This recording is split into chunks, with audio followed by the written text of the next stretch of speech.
할렐루야. 네, 우리 좌우에 계신 분들하고 인사하겠습니다. 너무 잘 오셨습니다. 네, 감사합니다. 자, 오늘 말씀은 삼손서부터 우리가 함께 살펴보도록 하겠습니다. 창조 시대에서부터 시작해서 우리가 지금 사사 시대까지 이제 왔거든요. 근데 사사 시대에 등장하고 있는 몇몇 사사들을 우리가 좀 살펴보고 있는 가운데, 특별히 오늘은 이름만으로도 많이 알려져 있는 이제 삼손이라고 하는 사사, 그리고 이제 사사는 아니지만 사무엘이라고 하는 마지막 사사의 어머니가 되어지는 이 한나에 대해서 우리가 함께 살펴보도록 하겠습니다. 그래서 한나까지를 우리가 딱 살펴보면, 자, 그리고 나면 다음 주에 이제 사무엘이 남아 있으니까 다음 주까지 해서 사사 시대가 이제 끝나게 되겠죠. 그래서 잠깐 정리하면 천지 창조에서부터 시작되어져서 바벨탑 사건까지 있어지는 시대를 우리가 무슨 시대라고 불렀어요? 창조 시대라고 불렀었죠. 자, 그리고 나서 아브라함서부터 시작해서 요셉까지 이어지는 시대를 우리가 무슨 시대라고 불렀습니까?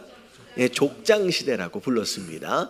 자, 그리고 요셉이 야곱의 가족들과 더불어 이제 애굽에 이민해서 들어가는, 자, 그때 시점서부터를 시작해서 우리가 무슨 시대라고 부르냐면 노예 시대라고 부르고, 출애굽 되어진 상황 안에서 40년 동안 가나안에 들어가기 바로 직전까지를 또 무슨 시대라고 또 분리해서 얘기했냐면 광야 시대라고 이제 분리해서 얘기했습니다. 보통은 어떻게 나눠지냐면 애굽 안에서의 삶과 애굽 안에서의 모습과 광야 생활 안에서의 모습을 합쳐서 노예 시대라고 부르는데, 그건 조금 애매하죠. 왜냐하면 애굽에서 딱 탈출해서 나오는 시점서부터 더 이상 세상의 노예가 아니잖아요. 아니니까 노예 시대와 광야 시대를 조금 분리해서 이제 우리가 생각해 보면 좋을 것 같습니다.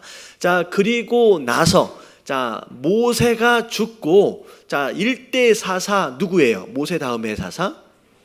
여호수아를 이제 보통 일대 사사라고 부르는데, 여호수아를 통하여서 이제 사사 시대가 시작되어지는데, 자, 그때 있어지는 내용, 가나안 전투와 더불어 가나안 정복 기간을 거쳐서 사사 시대에 우리가 이제 살펴보고 있는 내용들입니다. 자, 오늘 살펴보게 되는 이 삼손이라고 하는 사람은 특별히 사사 시대 안에서 누가 이스라엘을 괴롭히고 있었느냐? 누가 이스라엘 백성들을 괴롭히고 있었어요? 블레셋이라고 하는 이방 민족이 이스라엘을 괴롭히고 있었을 그 당시에 하나님께서 세우신 사사입니다. 자, 1번서부터를 보면 구별된 사람을 사용하시는 하나님. 그래서 제가 지난주에도 이런 말씀을 좀 드렸어요. 누구나라고 하는 단어와 아무나라고 하는 단어, 이게 어떻게 보면 anybody라고 영어로 표현할 수 있는데, anyone이라고 표현할 수 있는데 느낌은 전혀 다르죠. 누구나라고 하는 것은 하나님께서 누구나 사용하실 수 있어요. 교회는 누구나 들어올 수 있어요. 근데 아무나라고 했을 때는 선별되어지지 않는, 구별되지 않는 종류의 그냥 일반적인 이제 다수라고 생각할 수 있는데, 그건 좋은 의미가 아니죠. 이제 어떻게 보면 하나님은 누구나 사용하실 수 있지만 아무나 사용하시는 것은 아니다라는 거죠. 그래서 이런 말씀들을 통하여 어떤 사람을 하나님께서 사용하셨느냐라고 하는 부분에 있어서 누구나에 대한 개념과 아무나에 대한 개념을 정리해 둘 필요가 있습니다. 첫 번째, 삼손이라고 하는 사람은 어떤 사람이었느냐? 구별된 사람이었다라는 거죠. 자, 밑에를 볼게요. 자, 삼손이 거기 한번 읽어봅니다. 시작. 삼손이 태어날 무렵 이스라엘은 여호와의 눈앞에서 악을 행함으로 블레셋의 압제 아래 40년 동안 고생하고 있었습니다. 자, 고생한 원인이 누구로부터예요? 누가 고생하게 된 원인을 제공한 거예요? 이스라엘이에요. 이스라엘이 여호와의 눈앞에서 악을 행한 것으로 인하여서 40년 동안 블레셋으로 인하여 고생하는 것을 이제 시작했다는 거죠. 그러나 하나님께서는 그들을 그냥 내버려 두지 않으시고 자녀를 낳지 못하던 한 여인을 통해 이스라엘 민족을 구원할 지도자를 준비하고 계셨습니다. 자, 이스라엘을 구원하는 하나님의 방법은 무엇이었느냐? 나실인이다라는 거죠. 이 나실인이라고 하는 것은 이런 내용이에요. 처음부터 태어날 때부터 하나님의 일을 위해서 구별되어지기로 작정한 사람을 포함해서, 그리고 나중에 스스로 내가 하나님 앞에 쓰임받기 위해서 내가 이렇게 구별된 삶을 살겠습니다라고 작정한 사람. 다시 말하면 나실인은 그 뭐 하기로 작정한 사람이에요? 쓰임받기 위해서 구별되어지기로 작정한 사람, 바로 그런 사람을 하나님께서 사용하셨다라는 거죠. 자, 사사기 13장 5절 말씀 같이 한번 읽어봅니다. 시작. 보라, 내가 임신하여 아들을 낳으리니 그의 머리에 삭도를 대지 말라. 이 아이는 태에서 나음으로부터 하나님께 바쳐진 나실인이 되니라. 그가 블레셋 사람의 손에서 이스라엘을 구원하기 시작하리라 하시니. 예. 자, 날 때부터 뭘 대지 말라? 삭도를 대지 말라. 머리를 자르지 말 것을 이제 약속하게 됩니다. 그래서 어떻게 보면 머리 자체가 어떻게 보면 의미가 좀 있을 수도 있지만, 사실은 머리를 이렇게 기르는 이런 상황 가운데서 누가 보든지 나실이구나라고 구별할 수 있는 그런 형태가 되는 것이죠. 그래서 우리 전 목사님 일부러 그러시는 건 아니죠. 제가 말을 꺼내려고 한 게 아니라 오전도사님이 턱으로 이렇게 가르치시는 한마디 했더라고. 그러니까 딱 보면 이제 우리 전 목사님 우리 지난번에 그 미랄꿈씨 봉사로 갔는데 그냥 딱 티가 나잖아요. 일반적으로 남자 이렇게 머리 기르지는 않으니까 딱 티가 나니까 혹시 연예인? 뭐 이렇게 되는 거예요. 이스라엘 문화권 안에서도 일반적으로 남자는 머리를 그렇게 길러서 이렇게 하지는 않습니다. 단정하게 하거든요. 근데 이렇게 길러진 모습을 보면 주변에 있는 사람들이 다 어떻게 생각하는 거예요? 나실이구나라고 하는 걸 아는 거죠. 그래서 이것 자체가 스스로 안전장치가 돼요. 누가 봐도 나는 나실인으로 구별되어진 자로 인식되어지기 때문에 보통 생활할 때도 조심하게 된다는 거죠. 그래서 저는 이제 나중에 그것도 한번 생각해 봤어요. 우리가 뭐 할 때 가장 우리 성격이 확 나오냐면, 뭐 할 때 우리 성격이 나와요? 보통 운전할 때 그 사람의 본 모습이 나온대요. 운전할 때. 그래서 우리 교회 로고나 이런 거 있잖아요. 교회 로고나 이런 것을 차의 뒤에다 딱 붙여놔. 그러면 이게 붙여놓은 것으로 인하여서 내가 교회 다닌다라고 하는 것을 다른 사람들이 다 보는 거잖아요. 그러면 어떻게 해요? 조금이라도 조심하게 되는 거지. 근데 그렇게 안 하는 사람도 있더라고요. 우리 교회 차를 몰고 다니면서도 이렇게 막 하는 사람이 있어요. 그러면 안 되는 거야. 조심해야 돼. 이것은 진짜 어떻게 보면 대놓고 누굴 욕먹이는 거야. 교회를 욕먹이는 거예요. 예담교회라고 딱 붙여놓고선 승용차에다 붙여놓고선 막 운전하고 다니면 대놓고 욕하는 거랑 똑같은 것이죠. 그러니까 이런 거죠. 무슨 얘기인지 아시겠죠? 겉으로 드러나 보이도록 하는 거예요. 그래서 스스로 다른 사람들이 다 알기 때문에 스스로 더 조심할 수 있는 어떤 그런 안정장치가 되어질 수 있는 그런 의미도 또 있습니다. 어쨌든 이제 삭도를 대지 않도록 해서 이제 나실인으로 구별되어진 삼손. 자, 그래서 밑에 설명이 좀 나와 있어요. 나실인은 시작. 나실인은 주를 위해 성결되고 헌신된 삶을 살도록 하나님께 선택되거나 스스로 자원한 사람입니다. 오늘도 하나님은 그분께 헌신되고 성결된 삶을 사는 사람을 통해 하나님의 구원을 이루어 가고 계십니다. 사실 삼손의 능력은 눈에 보이는 머리털이 아니라 하나님께 구별된 삶과 자신의 직무에 대한 헌신에 있는 것입니다. 그래서 어떻게 보면 스스로 쓰임받기 위해서 스스로를 구별할 줄 아는 그런 모습들. 그래서 그렇다 우리가 그릇 되어진다라고 했을 때 하나님께서는 어떤 그릇을 사용하신다? 어떤 그릇이에요? 깨끗한 그릇을 사용하신다라고 하는 어떤 그런 의미. 자, 이 깨끗한 그릇이다라고 하는 것은 죄를 짓지 않는다라고 하는 건 이게 굉장히 중요한 것일 수 있는데, 그 죄 중에 가장 무서운 죄가 뭐라 그랬어요? 여러분, 이 죄 중에 가장 무서운 죄가 뭐예요? 여러분, 어디 가서 도둑질하고 어디 가서 뭐 강도짓하고 이것보다 더 무서운 죄가, 하나님 제일 무서워하는 죄, 제일 싫어하는 죄가 뭐예요? 조금 다른 쪽으로 가버렸네. 출제자의 의도를 조금 잠깐만 좀 파악 좀 해주세요. 물론 이제 그것이 있을 수 있죠. 근데 가장 하나님이 싫어하시는 죄, 교만한 죄. 그러니까 어떤 그거 다 알지, 다 아시는. 근데 이게 제일 무서운 죄예요. 그러니까 깨끗하다라고 하는 것은 스스로 교만해져 버리라고 하는 그런 죄.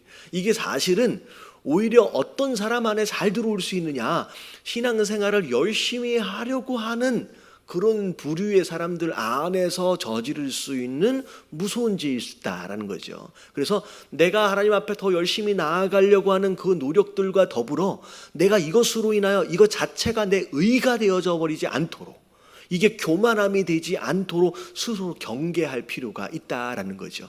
그래서 정말 하나님 앞에 쓰임 받는 능력도 있고 막 그런 사람들은 꼭 뭘 하나씩 주시냐면 육체의 가시를 하나씩 주세요. 그러니까 바울 사도만큼 능력 있고 바울 사도만큼 하나님 앞에 나아가려고 노력하는 사람이 어디 있겠어요? 심지어 천국까지도 보고 온 사람. 그러니까 하나님 어떻게 하세요? 교만해질 것을 걱정하여 오히려 은혜로 그 몸에 뭘 주셨다? 가시를 주시는 거예요. 그러니까 어떤 분은 그런 얘기를 하시더라고. 두 부부예요. 근데 정말로 열심히 헌신하고 막 하는데, 직장 생활도 이분 이제 두 부부가 카이스트를 나왔어요. 카이스트가 뭔지 아세요? 카이스트, 한국과학기술원. 이게 이제 기술원이라고 하지만 이게 대단한 데예요. 대학교인데 이게 되게 이제 공부 잘해야 되겠네. 근데 두 분 다 카이스트야.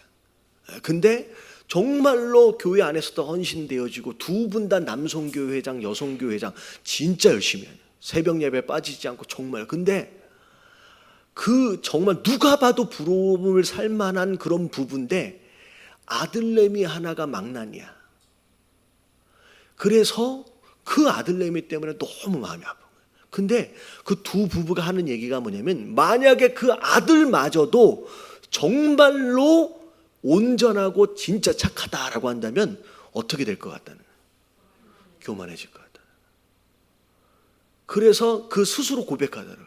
이 아들은 하나님께서 우리 가족 보고 겸손하라고, 정말 기도하라고 주신 선물이다라고 얘기를 하면서 그 아들을 위해서 그렇게 눈물을 흘리면서 기도하시더라고요. 근데 결국은 나중에 어떻게 됐을 것 같아요? 그 아들이 나중에 돌아오더라고요. 그러니까 하나님께서 정말로 열심히 하려고 하는 사람들, 혹시나 교만해질 수도 있기 때문에 그 무엇인가의 가시를, 이거 하나만 없으면 진짜 좋을 텐데 라고 할 만한 그런 이제 가시들을 허락하시기도 하시더라고요. 제가 섬기던 저희 주님의 영광교회에서도 신승훈 목사님도 기도 제목 가운데 하나가 뭐냐면 그 아들, 그 큰 대형 교회 담임 목사님에도 불구하고 어마어마한 카리스마 뭐 부흥하죠. 근데 이 아들이 중학교 때인가 교회에서 시험 들어가지고 교회를 안 나와버리는 거예요. 그러니까 얼마나 힘들겠어요. 근데 결국은 아버지 어머니가 얼마나 기다렸는데 얼마 전에 돌아왔어요. 그래서 지금 간증하고 막 하고, 제가 이제 그 얘기를 들었어요. 직접 만나기도 하고. 정말로 심지어는 마약에도 손대기도 하고 정말로 어려웠었다. 그러니까 신 목사님 어떻게 보면 앞에서 강단에서 설교할 땐 무엇에 대한 설교도 담대하게 전할 수 있지만 참 어려운 설교가 무슨 설교예요? 자녀 교육에 대한 설교만큼 너무 어려운 거예요. 왜냐하면 나도 지금 본인 스스로도 지금 어떻게 돼 있어요? 기도 제목이거든. 그러니까 정말 모든 것이 완벽하면 너무 좋을 것 같지만 때로는 어느 한 부분의 가시를 허락하심으로 말미암아 뭐하도록 만드시는 거예요? 겸손하도록 만드는 거예요. 왜냐하면 그 가시가 오히려 뭐보다는 더 나아요.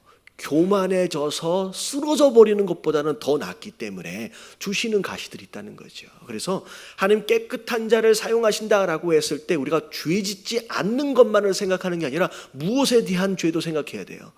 교만해질 것에 대한 죄도 우리가 생각해야 돼요. 그래서 깨끗한 자를 하나님께서 사용하신다라는 거죠. 자, 근데 비록 구별되어졌지만 삼손에게도 연약함이 있었다라는 거죠.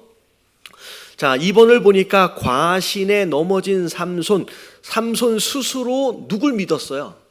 자기 자신에 대한 믿음이 굉장히 강했습니다. 나는 시험 들지 않아. 나는 넘어지지 않아. 나는 끝까지 지킬 수 있다라고 하는 자기 자신에 대한 신뢰가 너무 강했어요. 자, 그래서 이렇게 보면 참 재미있는 이제 1, 2, 3번이 나오는데, 자, 1번이 뭐예요? 첫 번째 여인. 자, 두 번째 여인. 세 번째 여인. 자, 일단은 자기 자신을 신뢰를 너무 했을 뿐만 아니라 뭐에 대해서도 약했다. 여자에 약한 사람이었습니다. 여자에. 자, 사사기 14장 3절부터 4절까지 말씀 같이 한번 읽어봅니다. 시작. 그의 부모가 그에게 이르되 내 형제들의 딸들 중에나 내 백성 중에 어찌 여자가 없어서 내가 할례 받지 아니한 블레셋 사람에게 가서 아내를 맞으려 하느냐 하니 삼손이 그의 아버지에게 이르되 내가 그 여자를 좋아하오니 나를 위하여 그 여자를 데려오소서 하니라. 그때 블레셋 사람이 이스라엘을 다스린 까닭에 삼손이 틈을 타서 블레셋 사람을 치려 함이었으나. 자, 잘 보세요. 자, 누굴 좋아했다? 블레셋 여자를 좋아했다라는 거죠. 자, 블레셋 여자를 좋아했는데 사실은 삼손 마음 가운데 어떤 계획이 있었느냐? 블레셋 여인과 가까이 하는 것으로 말미암아 블레셋을 치기 위한 사사로 세워졌잖아요. 그렇기 때문에 블레셋을 칠 수 있는 빌미를 엿보기 위해서 지금 이제 블레셋 여자와 결혼하려고 했다라는 거죠. 근데 중요한 건 두 가지 문제가 있어요. 자, 어떤 문제냐? 성경 안을 잘 들여다보면 하나님이 그 어떤 경우에도 네가 나를 위해서 어떤 좋은 일을 할 수 있을지 네가 잘 계획을 세워보고 잘 준비해 오라고 이야기하신 적이 단 한 번이라도 있었습니까? 없었습니까? 없었어요. 자, 계획은 누가 세우셔요? 우리가 세워서 하나님 앞에 가지고 나가는 게 아니에요. 하나님 이 계획이 어떻습니까? 라고 결제받는 게 아니라 계획과 전략은 누가 세우신다? 하나님이 세우세요. 사람 보고 세워가지고 오라고 하신 적은 단 한 번도 없어요. 그냥 사람은 뭐 하면 돼요? 하나님이 세우신 그 계획을 따라서 시키는 대로 뭐 하기만 하면 된다? 순종하기만 하면 되는 거예요. 자, 근데 지금 이 안에서 블레셋을 칠 계획을 지금 누가 세우고 있어요? 삼손 스스로 세우고 있다라는 거죠. 그럼 이게 어떻게 하면 거꾸로 가는 거예요. 하나님이 세우신 계획을 따라 내가 순종하는 것이지 내가 계획을 세우고 하나님이 도와달라고 하는 것이 아니다라는 거죠. 이 부분에서 일단은 앞뒤가 잘못 간 거예요. 그리고 더 중요한 건 뭐냐면, 자, 이방인 여자랑 결혼하는 것 자체가 율법적으로 허용되어진 것입니까? 아닙니까? 아니에요.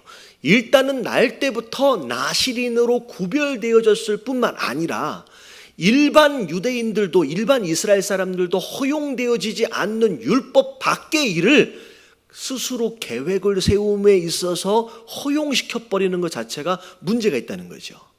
자, 목적도 하나님의 영광이지만 그 목적을 이루기 위한 방법 또한 누구의 방법이어야 돼요? 하나님의 방법이어야 합니다. 누구 얘기처럼 어디로 가든 산꼭대기로만 가면 되는 것이 아니냐, 이 이야기가 아니에요. 산꼭대기로 가야 한다라고 하는 것이 있다라, 목표가 있다라고 한다면 올라가는 방법조차도 그것을 허락하신 그분의 일 안에서, 뜻 안에서 해야 된다는 거죠. 하나님의 방법이 아니었어요. 자, 세 번째 실수가 뭐예요? 또 이 남자잖아요. 자, 여자에 대한 유혹을 내가 이길 수 있다라고 스스로를 어떻게 해버렸어요? 믿었다라고 하는 거죠. 나는 정욕에 대해서 자유하다.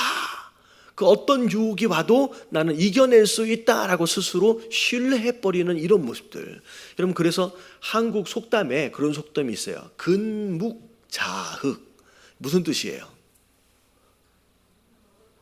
예, 먹을 가까이 하면 어떻게 된다? 더러워질 수 있다요. 그래서 그걸 요즘 스타일로 얘기를 하면 이런 거죠. 짜장면을 먹으면 어쩔 수 없이 어떻게 된다? 튈 수밖에 없어요. 예, 경험 안 해보셨나? 짜장면 먹으면 아무리 조심해도 흰 옷을 입으면 무조건 튀게 돼 있거든요. 그래서 어떻게 해야 돼? 짜장면을 먹을 때는 안 튀도록 앞에를 이렇게 가려야 되는 거죠. 그러니까 우리가 스스로 나는 절대 검정이 묻지 않을 수 있다라고 장담하는 것 자체가 사실은 교만함일 수 있다라는 거죠. 그래서 이 시도 자체가 이 세 가지 문제를 가지고 오는 거예요. 자, 한번 읽어볼게요. 밑에 이방 여인과의 시작. 이방 여인과의 결혼은 율법을 어기는 행동이었습니다. 하지만 삼손이 이와 같은 그릇된 결혼을 고집한 것은 적을 전복시키기 위한 계획적인 행동이었습니다. 삼손은 이런 행동을 행할 정도로 유혹에 빠지지 않을 자신이 있었던 것입니다. 삼손은 이 결혼식을 마치자마자 고향으로 돌아가 버렸고. 자, 이 이야기가 무슨 얘기냐? 자, 결혼식을 하는데 여러 이제 이야기들이 있어요. 이제 무슨 상황이 벌어졌냐면 결혼식 때 하객들을 위해서 수수께끼를 내는 어떤 그런 일을 합니다. 근데 수수께끼를 나중에 알아맞혀 버려요. 누가 알아내서 그 블레셋 아내 될 사람이 꼬셔가지고 답 좀 얘기해달라 그랬고 알려준 다음에 그 친구들한테 나중에 알려주지 않은 것으로 얘기를 했는데 그걸 얘기를 해버렸어요. 그래서 결국은 수수께끼를 원래는 알아맞힐 수가 없는 수수께끼였는데 그것이 이제 그 아내 될 이제 신부로 인하여서 다 알려져서 이제 삼손이 골탕을 먹게 된 거죠. 그래서 화가 나서 결혼식 마지막 날에 열받아 가지고 그냥 결혼식을 마치지 않고 그냥 떠나버립니다. 그러니까 결혼식은 이제 이스라엘 결혼식은 한 일주일씩 해요. 오랫동안 하는데 잔치를 하고 있는데 마지막 날에 그렇게 하고 신랑이 떠나버리니까 자, 이제 혼주 입장에서 보면 되게 난감해진 상황이 됐잖아요. 그랬더니 들러리로 참여하였던 이 남자들 중에 한 사람을 골라서 이제 결혼을 해버린 상황이 벌어진 거죠. 그러니까 원래는 누가 장가를 가야 되는 거냐? 삼손이 장가를 가야 되는데 마지막 날 떠난 것으로 말미암아 다른 블레셋 남자가 이 여인을 데려가 버리게 된 거죠. 그래서 이게 열받아 가지고 나중에 그런 일이 벌어져요. 이게 이제 그 뒤에 이야기입니다. 이에 당황한 장인은 그의 딸을 신랑의 친구에게 주었습니다. 하지만 신랑의 이익을 대변해야 할 들러리에게 신부를 주는 것은 명백한 잘못이었죠. 자, 이것을 시작. 이것을 빌미로 삼손은 여우 300마리를 잡아 꼬리와 꼬리를 메고 그 사이에 횃불을 메어 블레셋 사람의 곡식밭을 다 불살라 버렸습니다. 삼손이 열받아서 여우를 몇 마리를 잡았어요. 이 어마어마한 사람입니다. 여우를 300마리를 잡아서 꼬리를 갖다 묶어서 거기다 뭘 달았어요? 횃불을 달아가지고 놔준 거예요. 그랬더니 여우가 뜨거우니까 온 천지를 다 돌아다니겠죠. 그래서 블레셋에 있는 뭘 태워버렸어요? 곡식밭을 다 태워버립니다. 여러분, 이게 스스로 세웠던 이제 블레셋을 이제 전복시키겠다라고 하는 계획과 상관이 있습니까? 없습니까? 전혀 상관이 없는 자기 혈기, 자기 분노를 해소하는 것에 시간을 다 낭비해 버릴 뿐만 아니라 이 사건으로 인하여 이 삼손이라고 하는 사람이 블레셋의 타겟이 되어버립니다. 몰래 들어가서 블레셋을 점령해버리겠다, 전복해버리겠다라고 계획을 세웠지만 이 사건 때문에 온 블레셋의 적이 돼버리는 거예요. 그래서 더 이상 어떻게 보면 이때부터 어떻게 됐냐면 블레셋 군대로부터 계속 도망쳐 다닐 수밖에 없는 사사가 돼버리는 거예요. 뭘 준비해 가지고 블레셋을 어떻게 해보고 이런 그런 것을 계획할 수 없는 상황이 되어버립니다. 그러니까 처음부터 누가 계획을 세웠기 때문에 자기 계획이에요. 자기 계획. 이게 위험한 거죠. 자, 그 다음에 자, 두 번째 여인. 자, 이게 또 무슨 얘기냐? 자, 삼손은 거기 한번 읽어볼게요. 시작. 삼손은 가사 지방에서 한 기생을 보고 반하여 그것으로 들어가게 되었습니다. 자, 누구랑 만났어요? 기생을 만나서 들어가게 됐어요. 어떻게 보면 나는 이런 유혹에 쓰러지지 않는다라고 장담했지만 사실은 이미 뭐 해버린 상태예요. 이 여자의 유혹에 이미 속 빠져 있는 사람이에요. 그래서 심지어 어렸을 때 자랄 때는 나실인이라고 구별되어졌었는데 이제는 커서는 일반인도 이렇게 하지 않을 정도의 난잡한 생활을, 성생활을 그냥 하고 있는 거죠. 그러니까 이렇게 돼버린 거예요. 자, 어떻게 됐냐? 자, 기생의 집에 들어갔다라고 하니까 블레셋 사람들이, 블레셋 군사들이 야, 이놈을 잡아야 되겠다라고 해가지고 포위를 하게 됩니다. 자, 그날 밤 블레셋인에게 포위를 당하게 된 그는 자, 성 문짝과 성 기둥과 빗장을 빼서 어깨를 메고 6km나 떨어진 헤브론 근처에 산꼭대기에 옮겨버려요. 그러니까 성 문이 얼마나 크겠어요. 집의 방문도 사실은 되게 크거든요. 근데 기둥까지 뽑아버려가지고 그걸 6km나 가져가서 던져버린 거예요. 근데 잘 보세요. 자, 그러나 밑에 한번 읽어볼게요. 자, 말씀 건너뛰고 그러나 시작. 그러나 이 같은 행동은 자기 과신은 될 수 있었지만 이스라엘의 구원과는 아무런 상관이 없었습니다. 네, 전혀 자기에게 주신 사명하고는 전혀 상관이 없는 일들에 에너지를 쏟고 힘을 쏟고 시간을 쏟고 있는 상황이 되어버렸다라는 거죠. 자, 그 다음에 또 세 번째 보니까 세 번째 여인.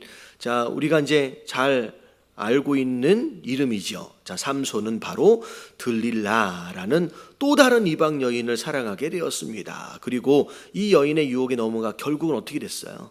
비참하게 붙잡히는 신세가 되어졌어요. 그래서 머리도 다 밀리고 심지어 뭐도 뽑혔어요. 눈도 다 뽑혀.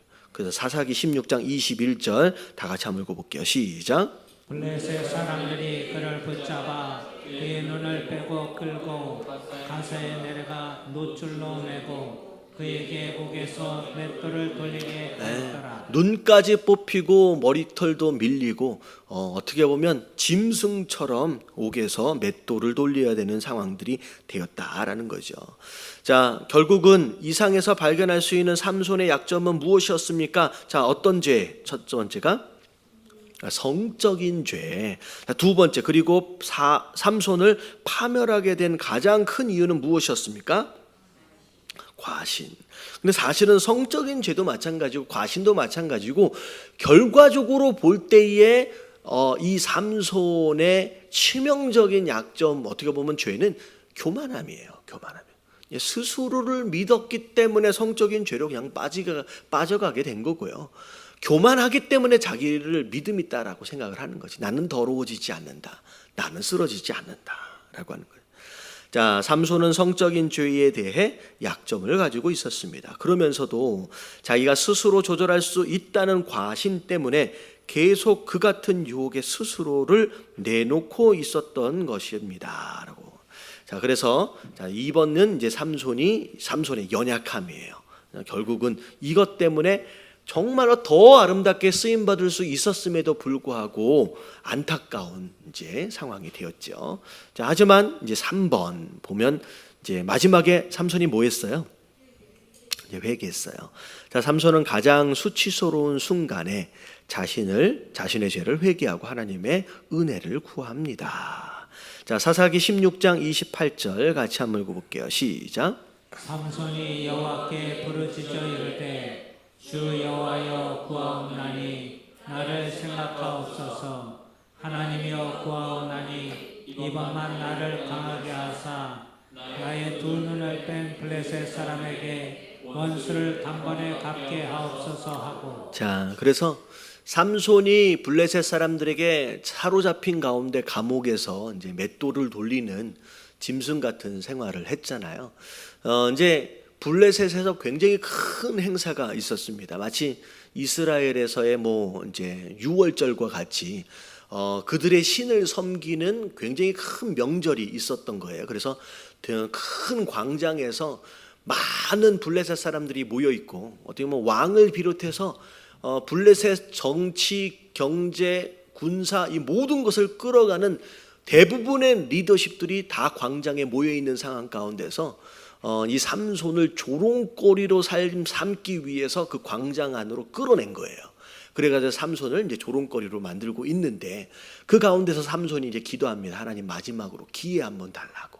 회개하면서 하나님 앞에 나가요. 그것으로 인해서 이제 결국 나중에 어떻게 되냐면 그 전체 그 경기장처럼 큰 성전 같은 것들을 이제 무게를 이제 기대고 있는 큰 이제 두 개의 기둥을 이제 무너뜨린 것으로 말미암아 그 안에 참여했던 모든 블레셋 사람들이 거의 대부분이 다 죽음을 당하게 됩니다.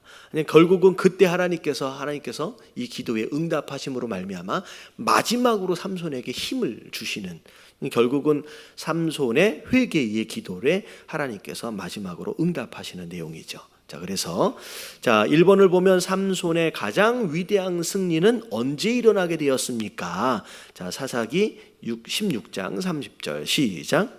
삼손이 이르되 블레셋 사람과 함께 죽기를 원하노라 하고 힘을 다하여 몸을 굽히매 그 집이 곧 무너져 그 안에 있는 모든 방백들과 온 백성에게 덮이니 삼손이 죽을 때 죽인 자가 살았을 때 죽인 자보다 더욱 많았더라. 네, 살아있을 때도 블레셋 사람들을 많이 죽였는데, 어떻게 보면 이제 마지막 순간에 죽을 때 이 순간에 죽였던 블레셋 사람들의 수가 살았을 때보다 훨씬 더 많았다라는 거예요. 그러니까 어마어마한 승리를 마지막 순간에는 거두게 되죠.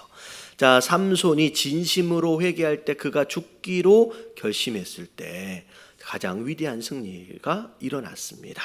그래서 어떻게 보면 마지막으로 큰 승리를 거두긴 했지만 전체적인 인생으로 볼 때, 평가해 볼 때는 삼손의 이런 교만함과 이런 죄악된 모습으로 인하여서 뭐가 좀 남아요? 사실 많은 아쉬움이 남는.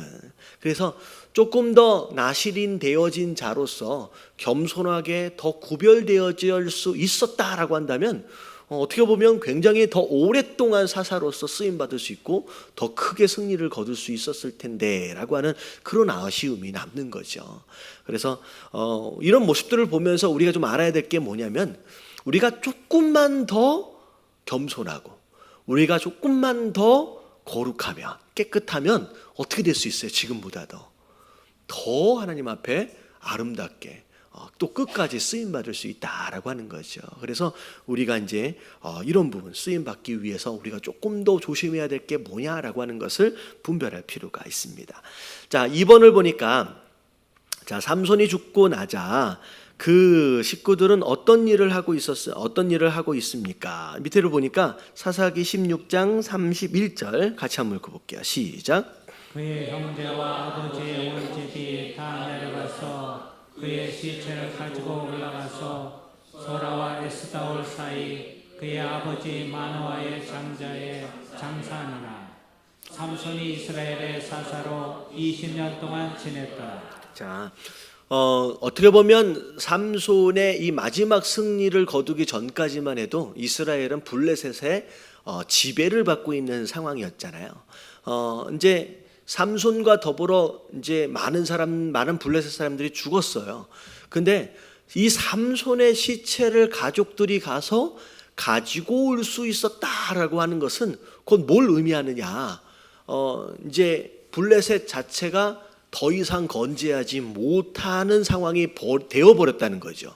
만약에 블레셋이 건재한 상태로 그대로 남아 있었다라고 한다면 블레셋 사람들을 그렇게 많이 죽인 이 삼손 그 시체를 가져가도록 내줄 수 있었겠느냐는 거죠.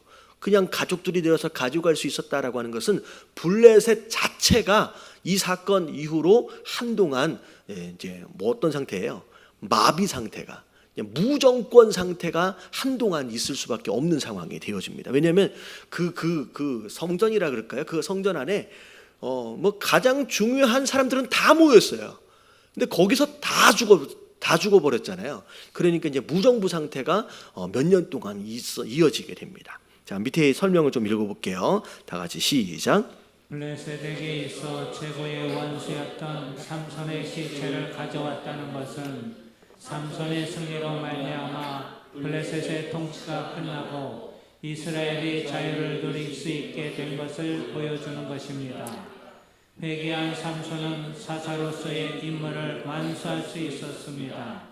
오늘도 하나님은 회개한 사람을 통해 그분의 일을 성취하십니다. 예, 그래서 아쉬움이 남아 있지만 그래도 마지막 순간이라도 회개하며 나아갈 때 하나님께서 마지막으로 기회를 주시면서 사용하셨다라고 하는 것이죠. 그래서 중요한 것은 여러분 죄 짓지 않는 것도 중요하지만 죄 짓고 나서 뭐 하는 게 더 중요해요? 회개하는 게 훨씬 더 중요합니다. 왜냐하면 여러분 아무리 노력해도요. 죄 짓지 않을 수가 있을까요? 없을까요? 있다라고 생각하는 것 자체가 교만함이에요. 그러니까 죄 짓지 않을 수가 없어요. 우리는 생각으로, 입술로, 행동으로 죄를 지을 수밖에 없는 인생이거든요. 아무리 노력해도. 그렇기 때문에 우리가 죄 짓지 않고는 이제 불가능한 죄인이기 때문에 죄 짓고 나서 어떻게 하느냐라고 하는 것이 더 중요해요. 그래서 제가 사울 왕에 대한 내용과 다윗 왕에 대한 큰 차이가 뭐냐? 죄를 지은 정도로 말할 것 같으면 누가 더 좀 편하게 얘기하면 누가 더 나쁜 놈이에요? 솔직히 다윗이 더 나쁜 놈이에요. 그럼 다윗과 같은 사람이 오늘날에 대통령으로 있다. 아니면 목사로 있다라고 생각해 보세요. 여러분 가만히 내버려 두겠어요? 가만히 못 내버려 두죠. 다윗은 남의 부인을 빼앗아서 간음을 했을 뿐만 아니라 들킬까 봐서 어떻게까지 했어요? 일부러 남편을 죽이기까지 한 이게 살인자 중에 아주 악질 살인자예요. 아주 질이 나쁜 사람이거든요. 이 사울은 그 죄에 비해 볼 때 그렇게 나쁜 사람이다라고 얘기하기 되게 애매해요. 왜냐하면 사울은 누구의 말에 귀를 잘 기울였던 사람이에요. 백성들의 말에. 어떻게 보면 민주주의가 그때 있었다라고 한다면 사울은 굉장히 괜찮은 대통령이에요. 왜냐하면 백성들의 의견을 잘 들어줬거든. 근데 그게 어떻게 볼 때 하나님 보시기에는 죄였다는 거죠. 왜냐하면 백성의 말을 듣는 게 아니라 누구의 말을 들어야 돼요? 하나님의 음성을 듣는 게 왕의 이제 가장 중요한 순종의 모습입니다. 결국은 죄로 볼 때는 사울은 어떻게 큰 죄 같지는 않아 보이지만 하나님 누굴 버리세요? 사울을 버리세요. 왜냐하면 죄를 짓고 난 다음에가 문제예요. 죄를 짓고 난 다음에. 다윗은 어떻게 했어요? 회개하면, 철저하게 회개하면 나았어요. 내가 이 회개하는 것으로 인하여서 내 백성들이 내 죄에 대해서 다 알아줘 버릴 수밖에 없고, 심지어 회개하는 것으로 인하여서 내 이 왕권 자체가 송두리째 흔들릴 수 있다라고 하는 위험을 감수하면서 회개하는 거예요. 여러분 회개하지 않았으면 다윗이 선택할 수 있는 또 다른 방법이 뭐가 있을 거예요? 여러분 왕궁에 들어와 있는 이 사무엘을 뭐 해버리면 돼요? 제거해버리면 돼요. 그러면 이 사건, 밧세바 사건은 누구와 누구만 알아요? 밧세바와 다윗과 사무엘만 아는 사건. 사울을 제거해버리면, 아니 사울이 아니다, 사무엘을 제거해버리면 아무도 모를 수 있을 것이다 라고 하는 유혹에 빠질 수 있거든요. 근데 그렇게 하지 않았어요. 회개하면서 누가 알든지 상관이 없는 거예요. 나는 누구한테 용서만 받으면 돼요. 하나님 앞에. 내가 왕권을 잃어버려도 상관이 없는 거예요. 누가 나를 용서하시기만 하면 돼요. 하나님. 그랬더니 하나님의 그 왕권마저도 어떻게 하세요? 보존하시는 거예요. 충분히 백성들이 들고 일어나서 다윗을 쫓아내버릴 수도 있었는데도 불구하고 다윗의 그 회개하는 모습으로 말미암아 그 왕권을 보존해 주시는 거예요. 근데 사울은 어떻게 했어요? 이기고 돌아왔다는 거예요. 백성들 앞에서 왜 나를 창피해 주냐는 거예요. 어떻게 보면 하나님께서 자기를 어떻게 생각하시느냐라고 하는 것보다 누가 더 중요해요? 백성이 나를 어떻게 생각하느냐라고 하는 게 훨씬 더 중요해요. 왕으로서의 체면 좀 살려달라는 거죠. 그랬더니 하나님은 그냥 가차없이 이 사울을 뭐 해버리신다? 버려버리신다라고 하는 거죠. 이게 굉장히 중요한 거예요. 그래서 우리가 뭘 잘해야 되냐면, 여러분, 부부끼리 서로 안 싸우는 것도 중요하지만 사실은 뭘 잘하는 게 더 중요해요. 화해할 줄 아는 게 더 중요해요.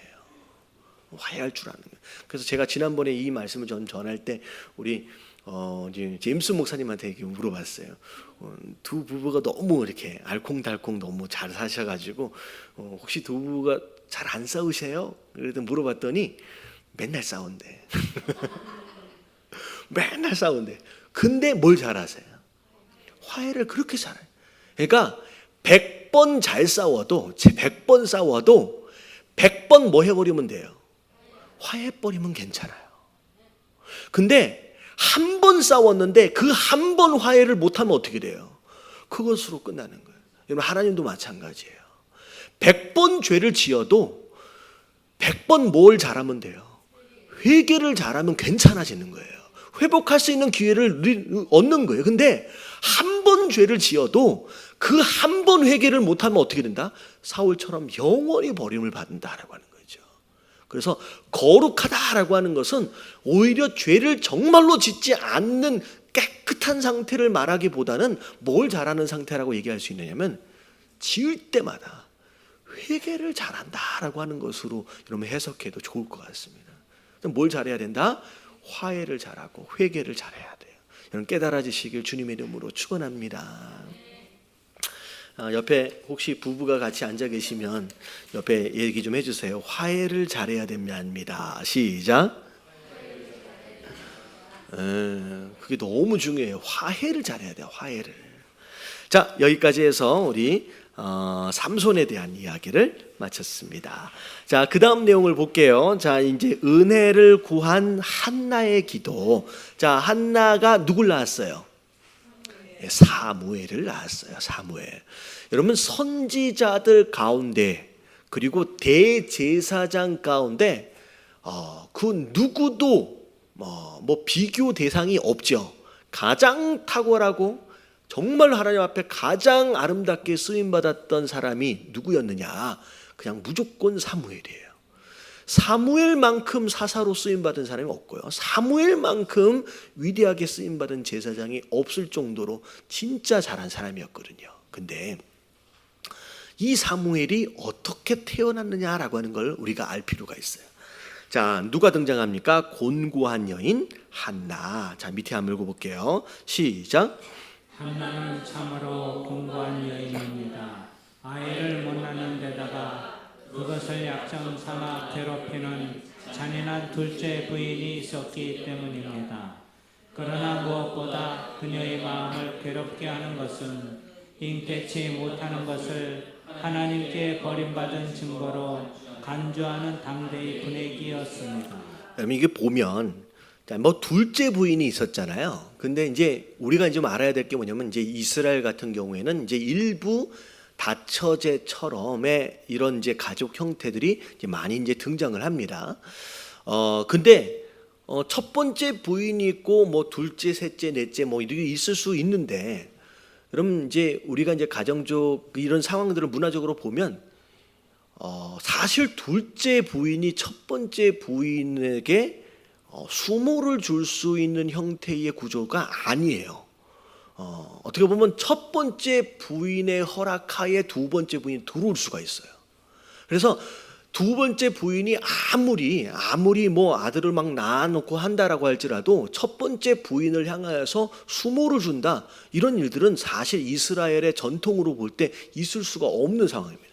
근데 이 둘째 부인이 첫 번째 부인 되어진 이 한나에게 모욕을 줬다라고 하는 이 형태는 뭐냐면, 이 한나라고 하는 이 여인 자체가 사실 어떤 마음의, 이제 어떤 성격의 사람이에요.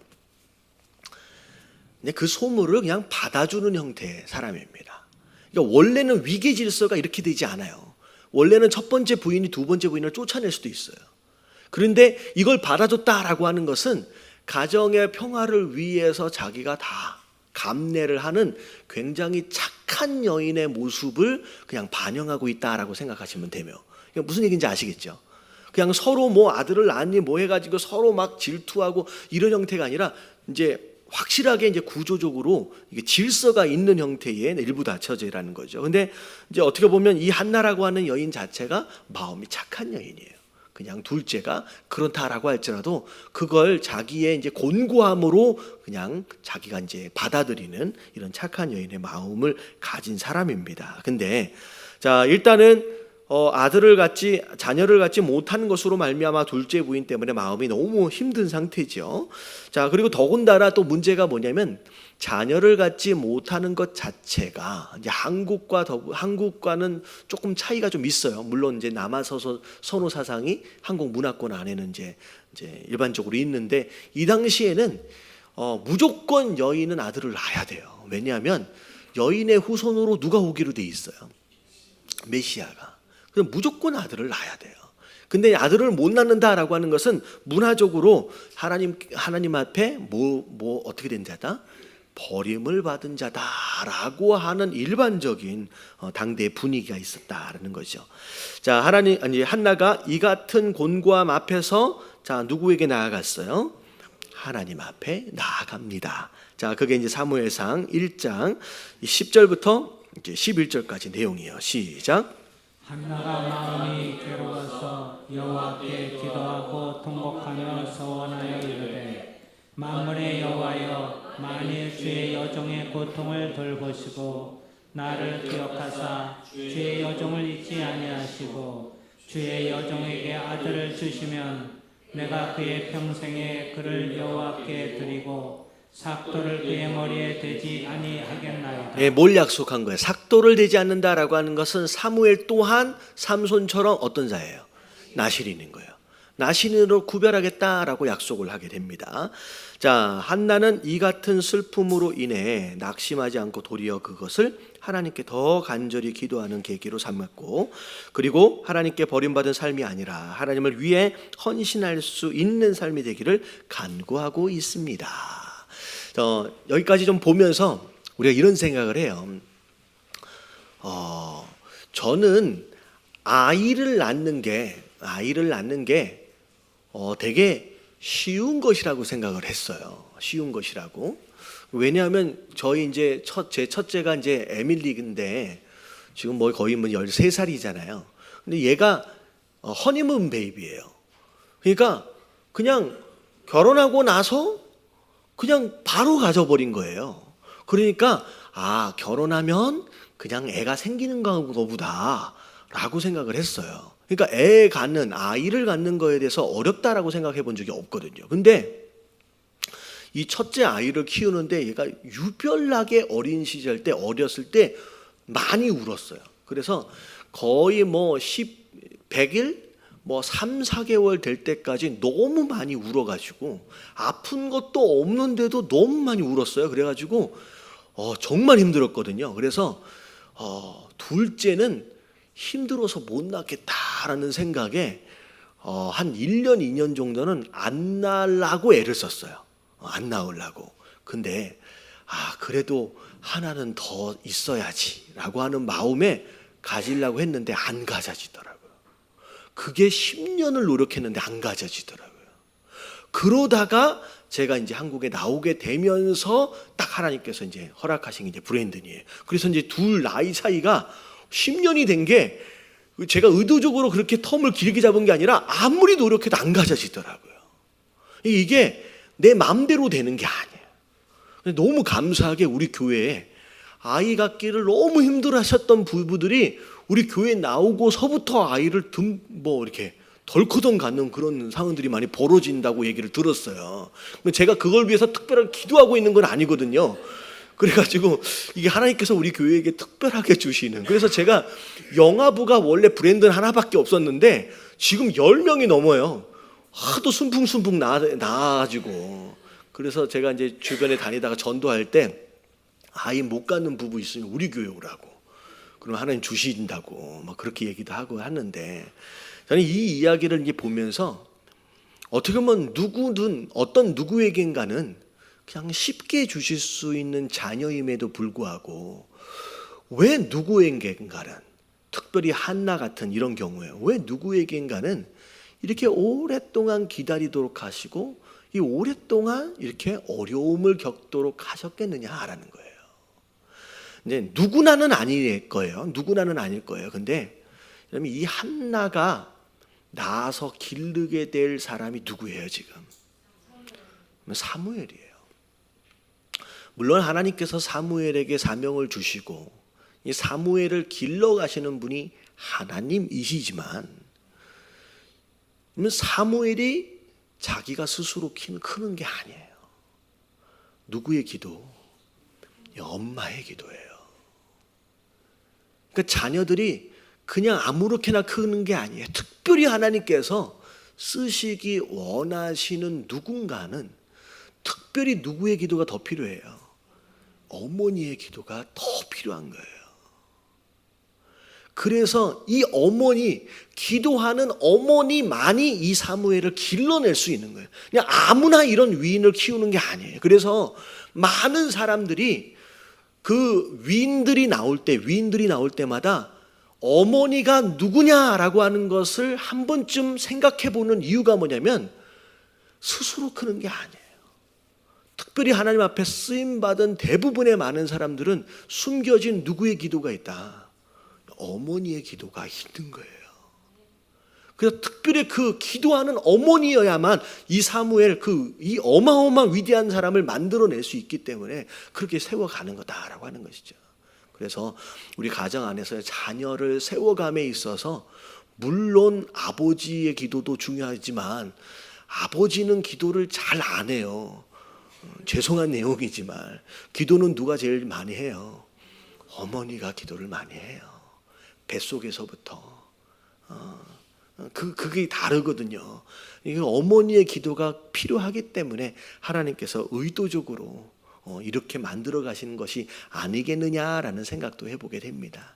그래서 여러분들 자녀들을 주님 안에서 아름답게 키워가길 원하신다라고 한다면 아버지 되신 분도 기도해야 되겠지만 특별히 누구의 기도가 필요해요?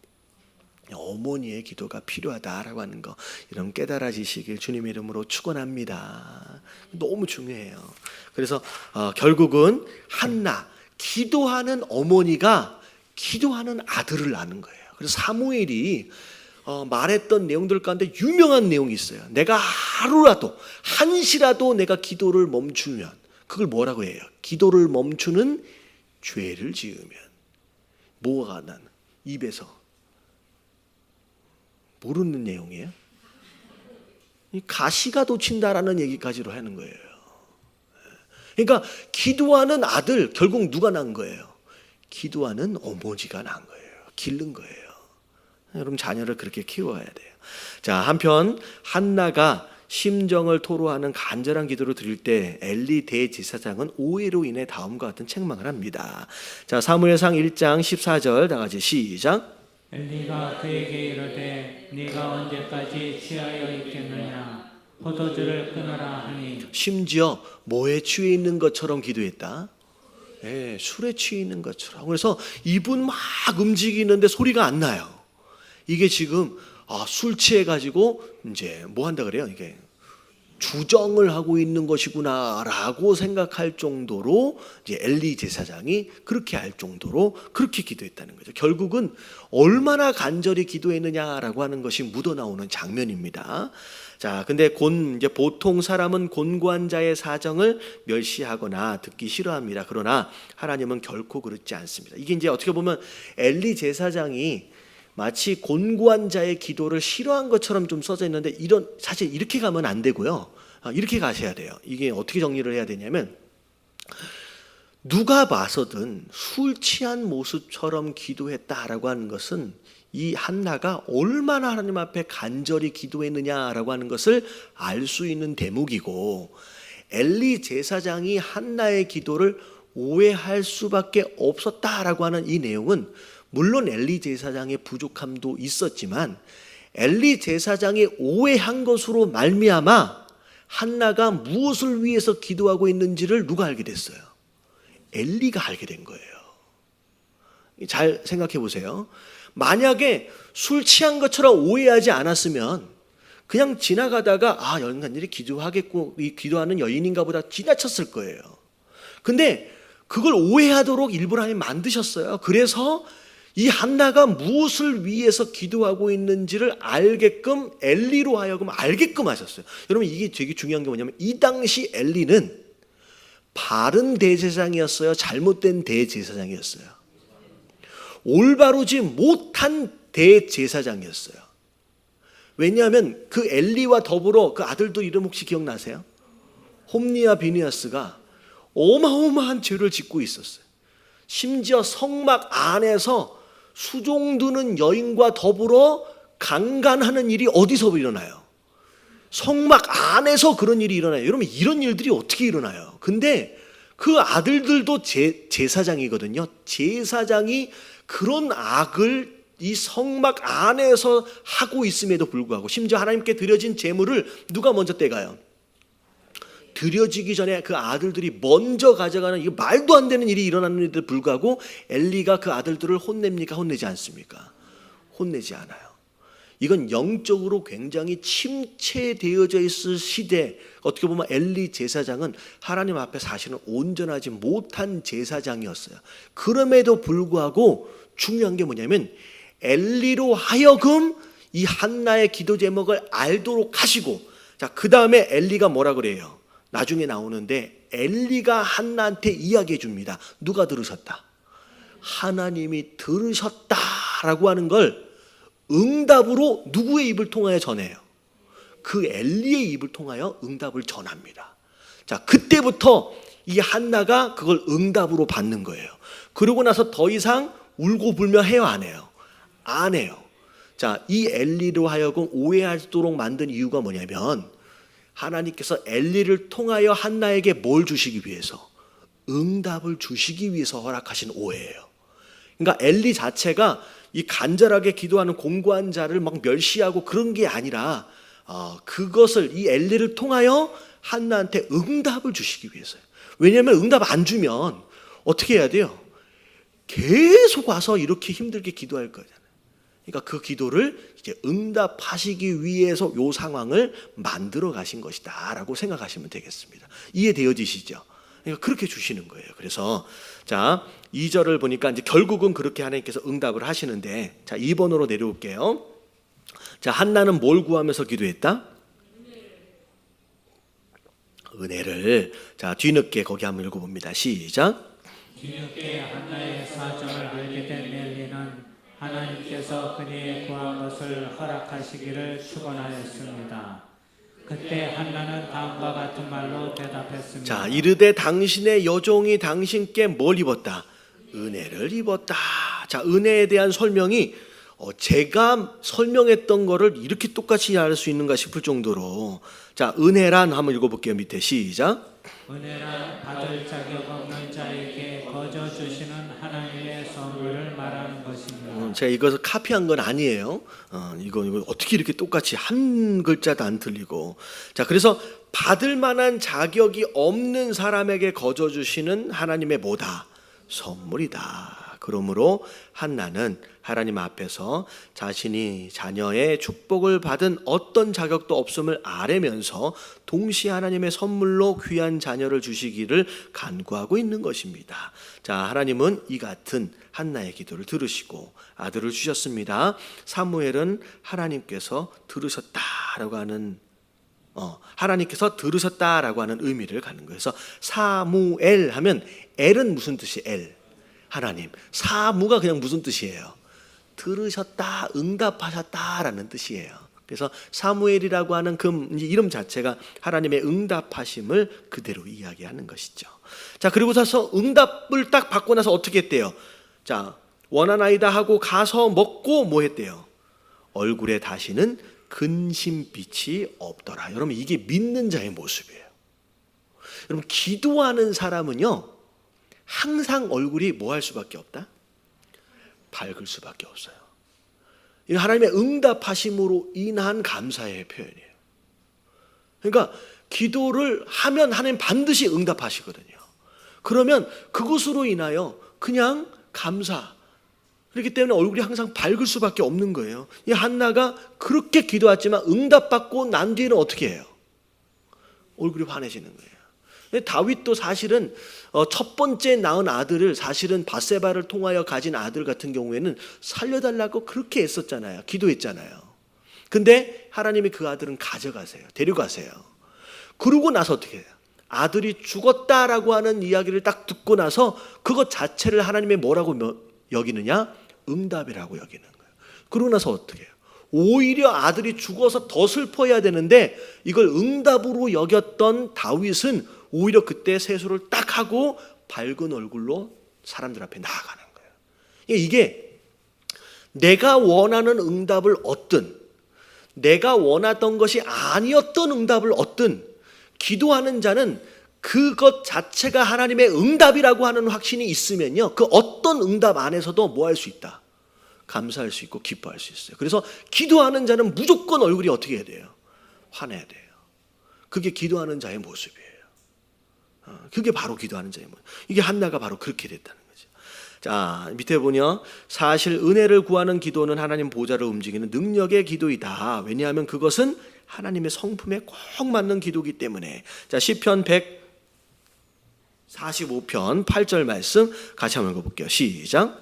여호와는 은혜로우시며 국률이 많으시며 노하기를 더디하시며 인자하심이 크시도다. 자, 그 다음에 17절 말씀 시작. 여호와께서는 그 모든 행위에 의로우시며 그 모든 일에 은혜로우시로다. 자, 은혜롭다라고 하는 것은 국률이 여기실 줄 아는 거예요. 그래서 기도할 때 나아가야 할 우리의 마음, 가져야 할 우리의 마음의 태도는 불쌍히 여겨달라라고 하는 그런 마음의 자세예요.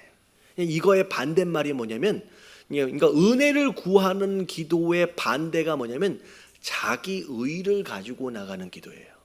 하나님, 내가 하나님을 위해서 이렇게도 했습니다. 저렇게도 했습니다. 그러니까 하나님 이 정도는 응답해 주셔야 하는 것이 아닙니까? 라고 하는 기도는 뭘 가지고 나가는 거예요?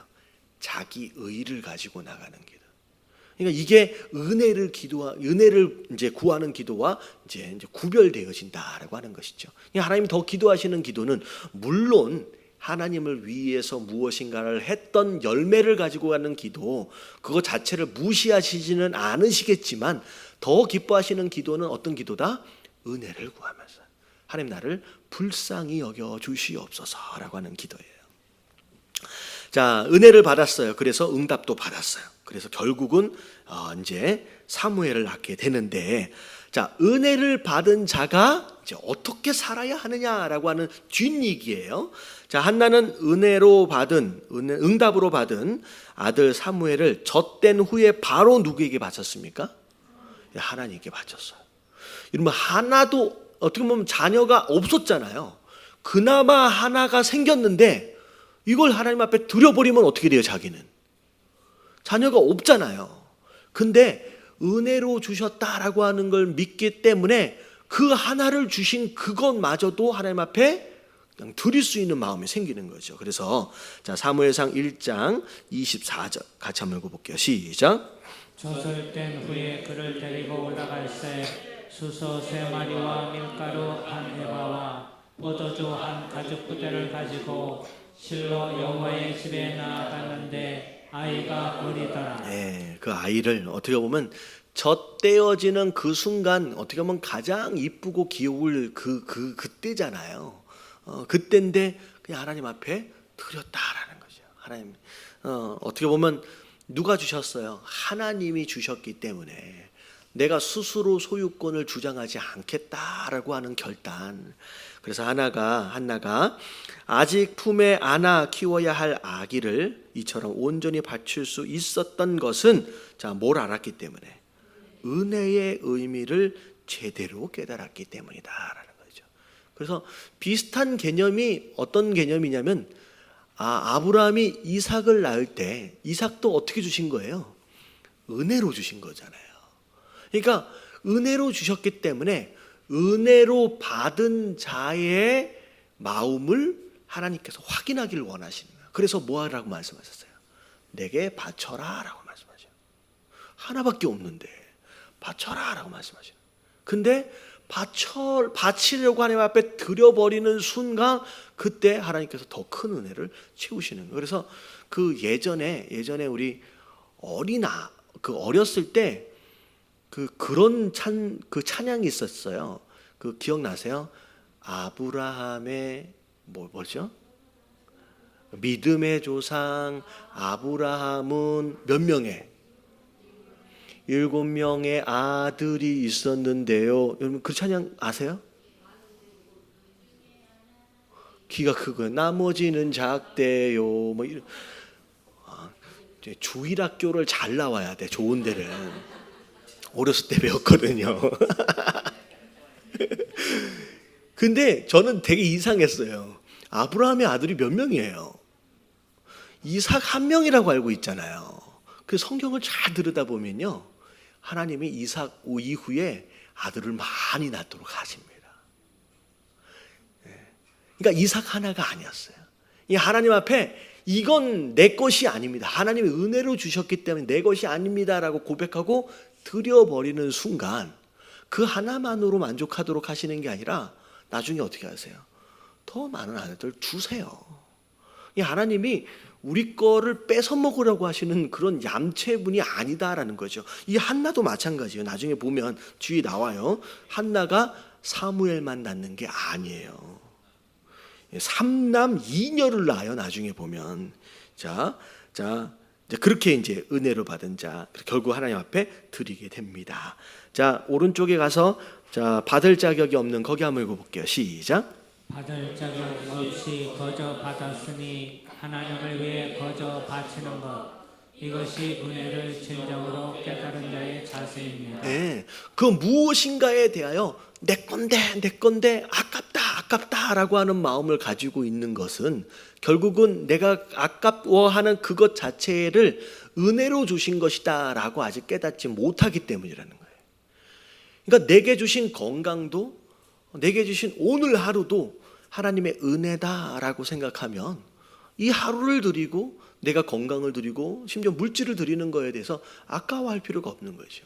어떻게 보면 은혜로 아는 자의 모습이에요. 은혜로 아는 자의 모습. 근데 중요한 건 뭐냐면 은혜로 아는 자의 모습이기 때문에 아깝지 않게 하나님 앞에 드려요. 근데 하나님이 받으시고 그냥 챙기시느냐? 그렇지 않아요. 하나님은 빚지라 그랬어요? 빚지지 말라 그랬어요? 빚지지 말라 그랬거든요. 하나님 본인 스스로 빚지고 살지 말라고 말씀하신 분이 스스로 빚지시는 분이 아니에요. 우리가 드린 것들에 대하여 하나님께서 빚지고 계시지 않으면 다 갚아주시는 거예요. 다 오히려 돌려주시는 거예요. 심지어 하나님은 뭐라고까지 말씀하신 적이 있냐면 가난한 자를 향하여 섬긴 것을 하나님 뭘로 치겠다? 내게 그 사람한테 꾸은 것으로 치겠다라는 거예요. 그래서 여러분들 특별히 정말로 가난한 자를 위하여 섬기는 일에 참여하세요. 그러면 그걸 하나님 뭐라고 여기신자? 내가 너한테 꾸은 것으로 생각한다는 거예요. 내가 반드시 돌려주겠다라고 말씀하시는 거예요. 그래서 여러분 장애인들이라든지 가난한 자들이라든지 여러분 이런 일들을 위하여 섬기는 일에서는 여러분 주저하지 마세요. 여러분 그런 일에 열심히 참여하면 참여할수록 자꾸 하나님 앞에 모아지는 거예요. 하나님을 빚지게 만드는 거예요. 그럼 하나님 어떻게 하셔야 돼? 계속 우리한테 계속 갚아주셔야 되는 거예요.